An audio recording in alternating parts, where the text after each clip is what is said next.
Welcome back to The Price of Business. This is William Edmunson, and we're ready to get to our next segment. This morning, we've got Robin Kessler in the studio, and Robin is a human resources and career coach based right here in Houston. She's known for teaching managers to advocate for themselves and their teams, and coaching people to improve their presentations, interviews, communication skills, and resumes.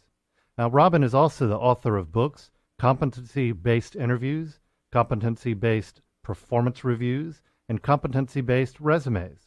She's the president of the Interview Coach and is on the faculty in the College of the Business at University of Houston Downtown. Robin, we're glad to have you here on The Price of Business. Thank you for inviting me, William. Yeah, well, we've got a lot going on in the city. Things change. Businesses are cyclical.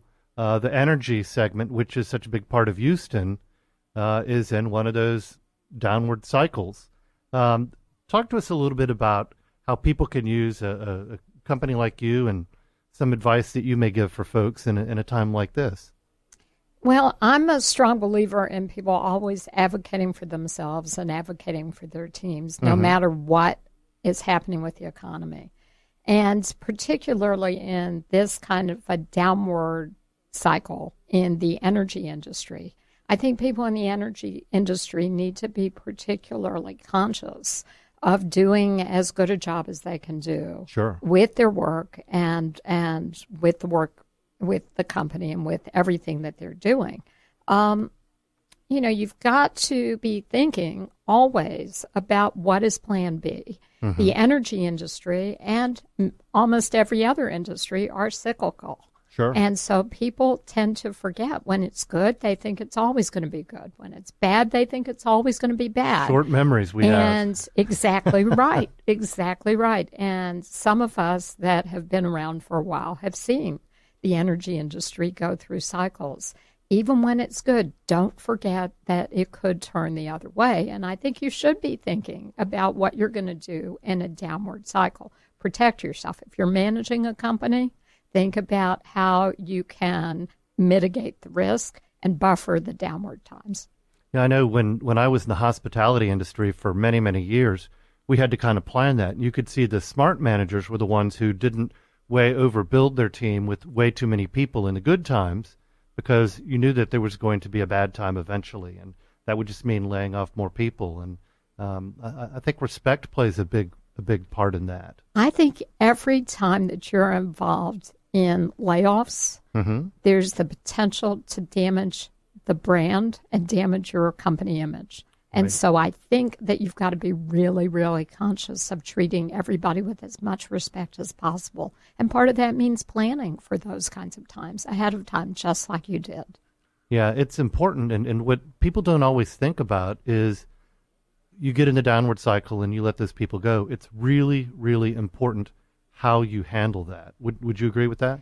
I absolutely agree with that, because the more respect that you show people when they're leaving your organization, the more that you increase the chance that you're going to be able to rehire them if the cycle changes. But don't forget that those people have friends, they have relatives, and they have the ability to talk about what the business decision behind them losing their jobs, or talk about how poorly they were treated. And if they talk about how badly they were treated, that's going to damage your ability to hire other people in the future. Absolutely. Plus, and this is something that, from my perspective, organizations don't think about enough. If you are treated with respect, you are less likely to go to a lawyer and file a lawsuit. You're less likely to go to file a discrimination charge.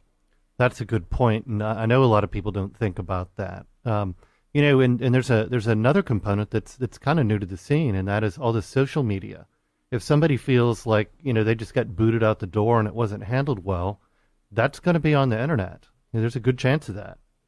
It absolutely will be. So I think it is easier than ever before for employees to talk about what the reputation of certain managers is and what the reputation of the companies are. So I think it, once again, brings us back to the more respectful you can be when people leave your organization, the better. I can remember, I am a human resources person from the oil industry, and I can remember sitting in a meeting years ago where one of my colleagues started talking. We were planning for a layoff and in another one of these downward cycles. Right. And one of my colleagues started talking about how his view was that the minute that you talk to the people, from that moment until they leave your building, they should be watched carefully to make sure that they didn't take anything that they shouldn't take.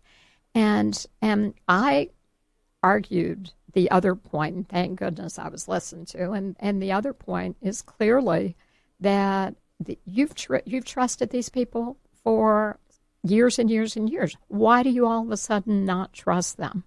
And so I think the argument is treat people with respect and dignity, and you will get that respect back. Yeah, I've been in big companies a lot of my life, and I've seen it done both ways, where they handed the box and had the security people around. And these are people that you've had for many, many years in some cases, and they're already having a pretty bad day knowing that their world has stopped in their mind with the loss of the income and all of the things that their family depend on them for. And then you're going to stand there and watch them so they don't take paper clips or something like that. That's completely insulting.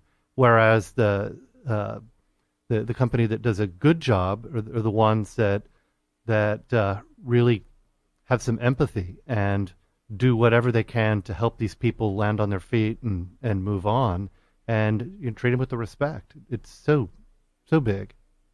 I think it's huge, and I think it can make a difference. I mean, I know people that are still talking about how badly they were treated 10 years ago. They don't need to be talking about that. Yeah, exactly. And if you're talking about how badly you were treated 10 years ago, you probably have told a lot of people how badly you were treated 10 years ago, if it was bad enough to stick for that long. One of the other things that I want to talk about real briefly with this is that I think if you can get your employees focused on competencies and what it takes to be successful in not only your organization but other organizations, and teach them to recognize when an accomplishment proves strength in a key competency area, that sets them up to advocate for other jobs within your organization. It sets them up to do a better job of advocating for other jobs outside your organization. So I just think it's win-win all the way around. Absolutely. And not enough companies really think like that. And competencies really are what it takes to be successful in the organization. Mm-hmm. Yeah, and again, I think that's very good advice. We're winding down. We've got about a minute left. Tell us, Robin, how people can get in touch with you. Well, I think probably two of the best ways. One is to call me. My office number is 713-831-6881. And the other is to connect with me on LinkedIn. My name is Robin. My last name is Kessler. It's Kessler. Connect with me on LinkedIn, and let's continue talking. That sounds great. Real quickly, the name of your books? The name of my books are Competency-Based Interviews, Competency-Based Resumes, and Competency-Based Performance Reviews. Great. Well, thank you for your good advice today, Robin. It's just things that people need to remember in the good times or the bad, and it really makes a difference in how your company works. This is William Edmunson. We'll be back with more of The Price of Business right after this.